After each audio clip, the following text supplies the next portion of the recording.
Good morning. Thank you for joining with me this week as we consider the text that will provide the biblical framework for the sermon for this upcoming Sunday's worship time. This week, that text is found in Genesis chapter 1, the first 5 verses. I encourage you to use your own Bible. If you have it in front of you, I'm giving you a couple of translations of this passage if you want to consider those. And let me read with you from the passage that's on the screen. In the beginning, God created the heavens and the earth. The earth was formless and void, and darkness was over the surface of the deep, and the Spirit of God was moving over the surface of the waters. Then God said, "Let there be light," and there was light. God saw that the light was good, and God separated the light from the darkness. God called the light day, and the darkness he called night. And there was evening, and there was morning, one day. Genesis as a book is the book of beginnings, but it's also a book about God. So in the beginning, God. It's good that we get all 4 of those words in our first phrase as we consider this opening scene from the Bible. If we try to go back before the world sprang into being, we find God. If we ask where the world came from, God answers. God. If we wonder why the universe continues to operate in an orderly, timely, predictable fashion, the answer in Genesis is God. But as you read this passage, you'll notice there's no explanation of the origin of God. However, Genesis emphatically lets us know that God began what began. God created matter. He created the building blocks for what he built out as the universe, as the world, as we know it and beyond what we know. It is not that God took some sort of pre-existing matter that came from who knows where and that God ordered it and logically built out things from it. God created. In the beginning, God created the heavens and the earth. So whatever the building blocks were that God used, God had made those building blocks. There were other people groups around the Hebrew people who understood things differently or explained things differently. Later, the Greek thought took up this idea, the idea that there was a spiritual dimension to the world coming into existence, and that spiritual dimension is good, but then matter was evil, and these two things, good and evil, were coexisted and co-eternal. The Bible does not have any, does not accept that, does not promote that idea. Matter, which was created by God, like all other things created by God, was good. Everything that comes from the hand of God is good. Now, in Genesis, as I've already said, we do not get a discussion or a revelation about the origin of God. God has always existed, and that's certainly mysterious to us. There's no way we can grasp the fullness of God. But as we consider this first short paragraph or first short section of Genesis, let's look at some of the words that are here, much as we did last week in John chapter 1, where every word seemed to be so full of deep and profound meaning. We find similarities in the first chapter of Genesis, one brief chapter out of a large book, but yet so filled with not only understanding about the how-to, some of the how-to, but the deep theological underpinnings of who God is and what God does and how God relates to his creation. So let's consider some of the words which give us some foundation for finding the message that comes from this passage for us as 21st century believers who happen to live in our particular part of the world. In the beginning, God created what? He created the heavens and the earth. The Bible emphasizes, and I'm very dependent this week on Bob Utley's work in Genesis as he unpacks the language and helps me and helps us, hopefully indirectly, with an understanding of the language more clearly, bringing his training and expertise in the Old Testament Hebrew language into a way that is beneficial for us.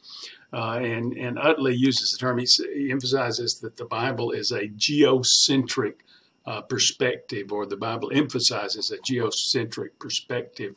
That is, it shows us creation as seen by a spectator on this planet, how someone watching creation play out, how someone on this planet would have observed it. As you look at this unit of the Bible, you can certainly see that it is earth-focused. However far out the universe goes, certainly God was the creator of all of that, and Genesis would certainly show us that interpretation. But the emphasis here is on the world as we know it, the earth as we know it. And the earth, verse 2, while that can refer to a specific land or country or the whole planet, but again, it is geocentric in that it is earth focused. And this fits the theological purpose of this chapter, not so much the scientific things that we might want to read into it, but the Bible is written in the language of description for theological purposes. It's not anti-scientific, it's just pre-scientific. It was written for us to understand God and understand God's involvement in our world.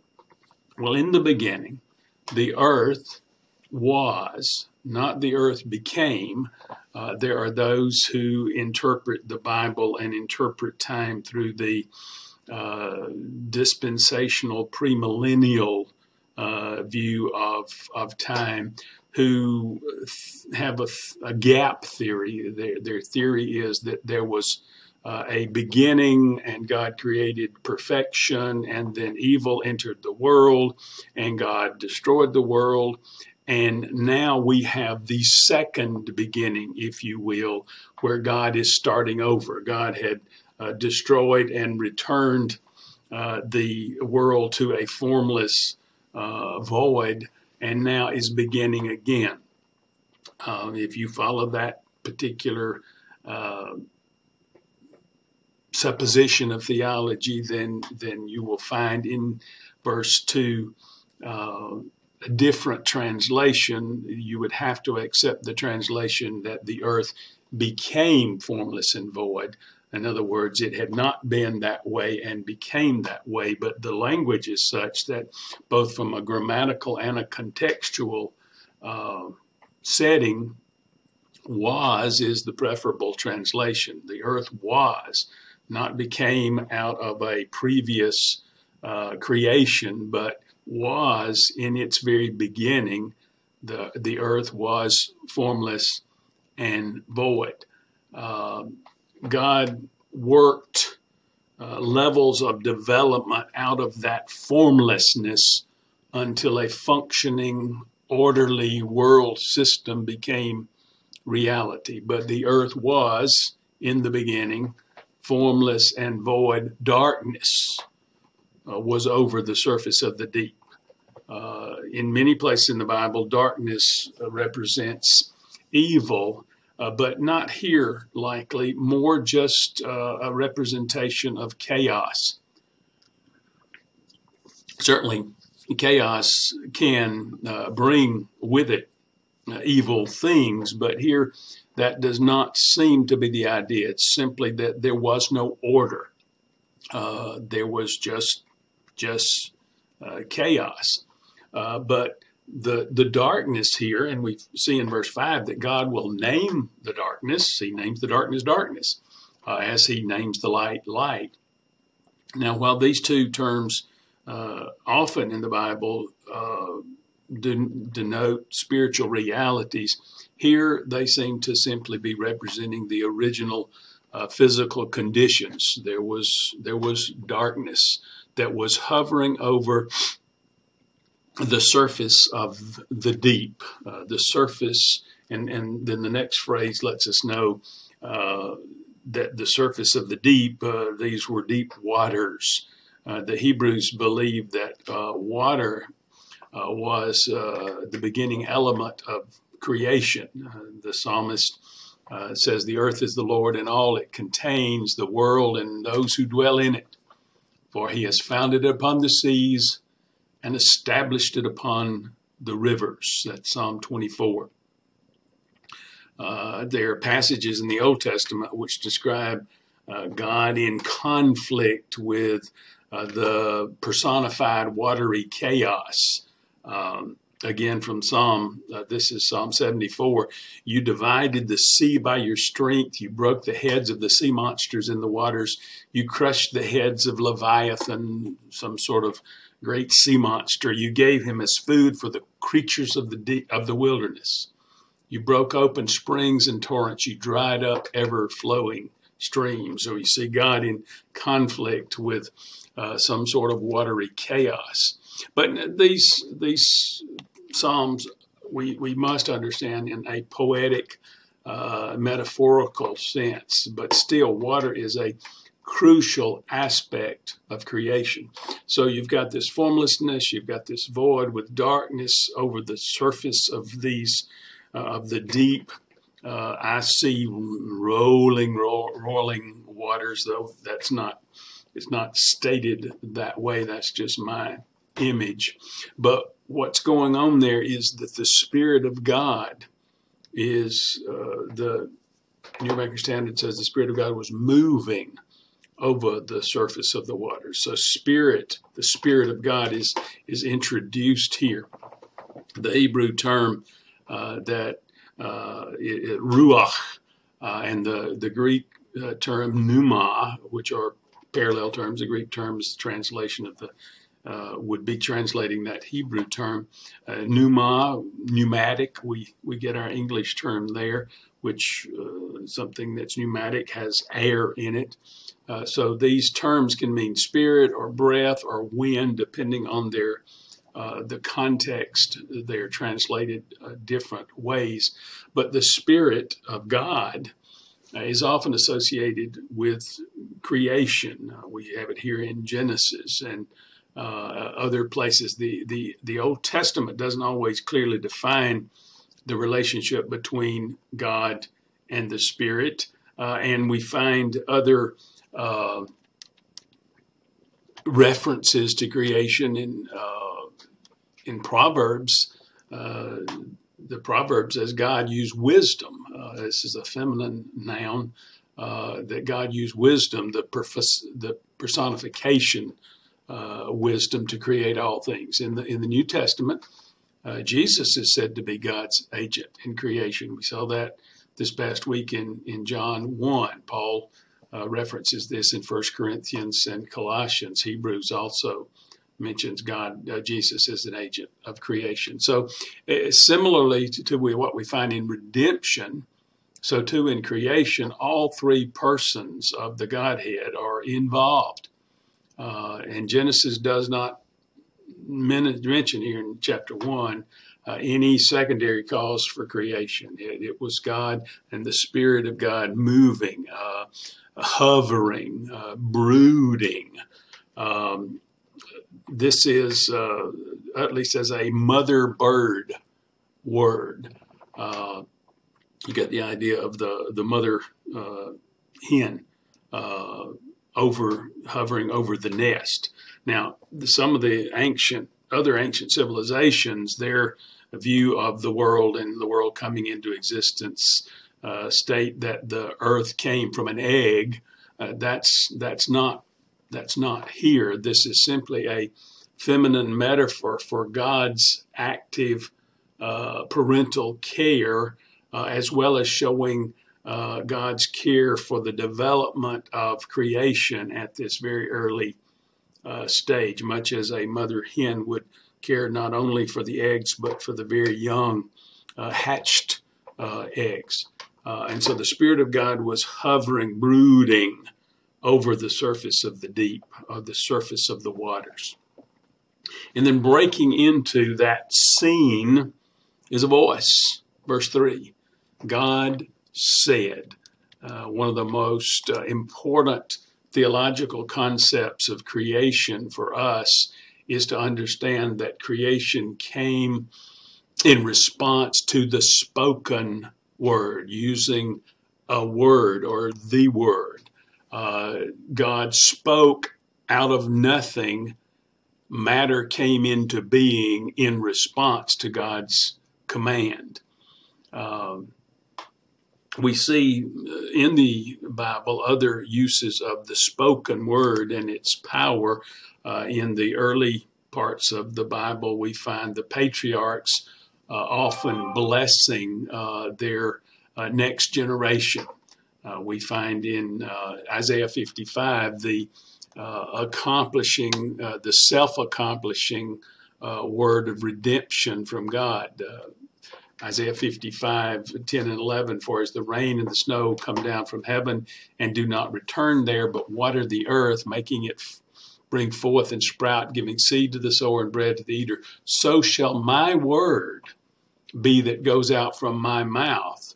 It shall not return to me empty, but it shall accomplish that which I purpose and shall succeed in the thing for which I sent it.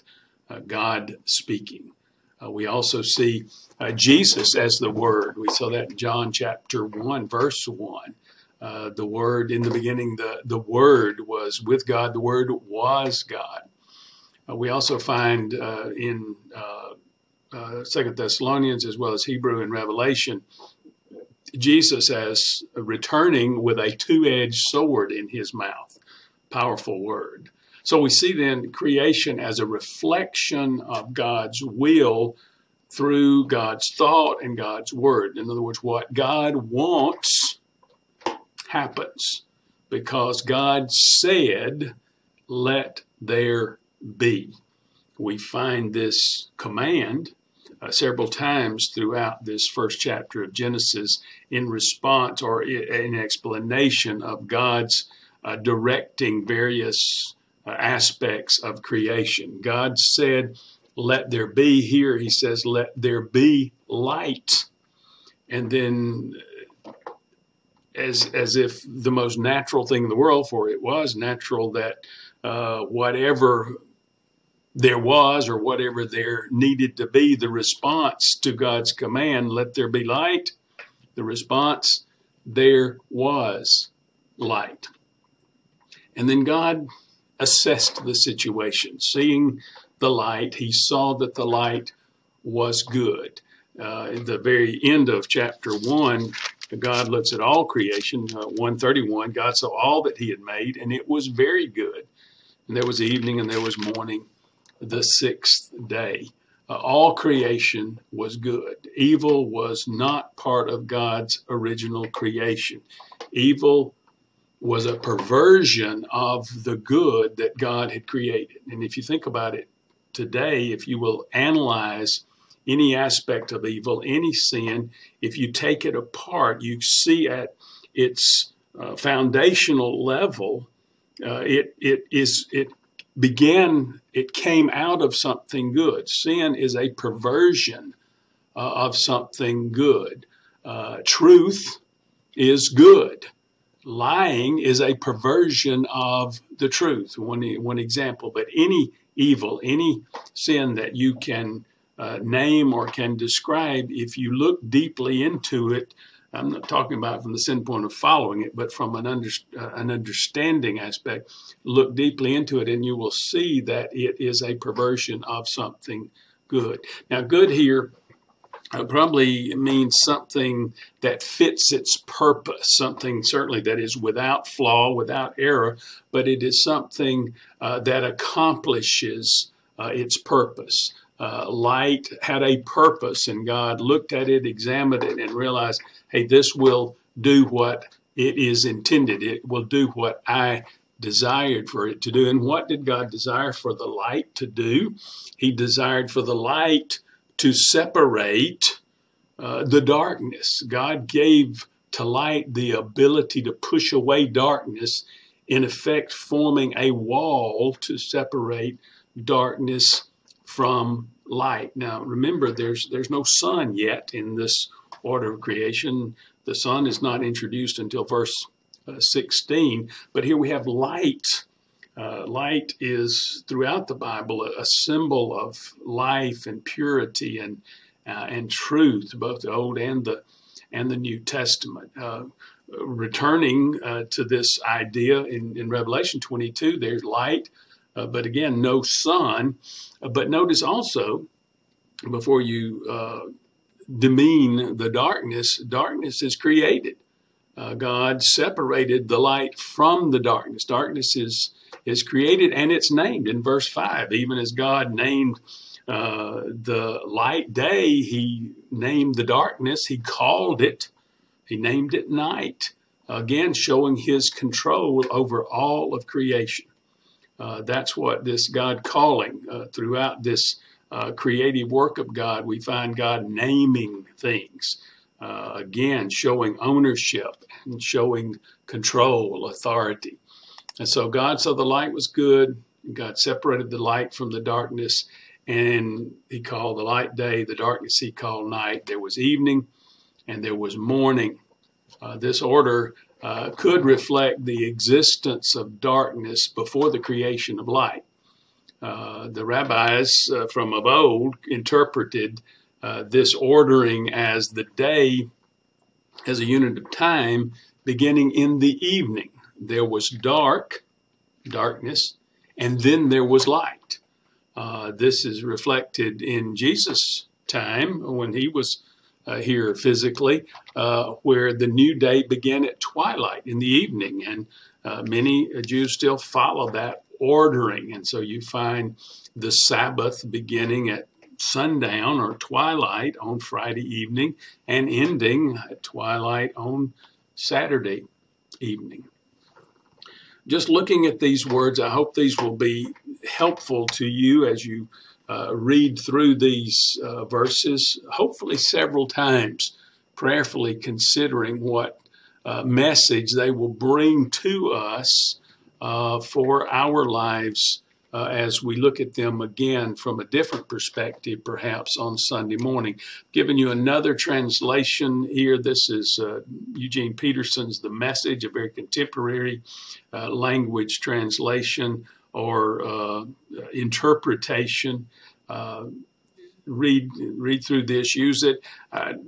Find several translations. You may have different translations in your own home. If you don't, if you're watching this, obviously you have an internet connection. Go online and find some of the Bible websites that will allow you to look at multiple translations just to get a different perspective or different perspectives on this. It is amazing to consider as we look at the account of creation, God's personal involvement in creation, moving towards something that was designed to bless the lives and the living of the crown of creation, which is people. So always look at the details of creation, not so much trying to figure out all the nuances of creation, but in reverence and in awe that God has designed all of this and created all of this to bless people, to bless us, to bless you. Certainly that blessing comes with responsibility, but even in the responsibility there is blessing. As you move through the week, hopefully you'll find this and other means to help prepare all of us for worship. Pray for our church as we gather in whatever way we can on Sunday for worship. Pray for those, continue to pray for those within our church who are grieving. This seems to be an extraordinarily widespread grief among so many different families in our church right now. Pray for those that are dealing with COVID. There are several members of our church have contracted it over the past few weeks in different settings, and even more are in quarantine because of exposure to someone who's tested positive. And pray for our plans as church as we move forward so that we will be prepared to quickly take good steps forward when we move beyond the pandemic. Thank you for being a part of today's Bible study. May God use what we do together this week around His Word. May God use that to impact our lives and through our lives to impact our world.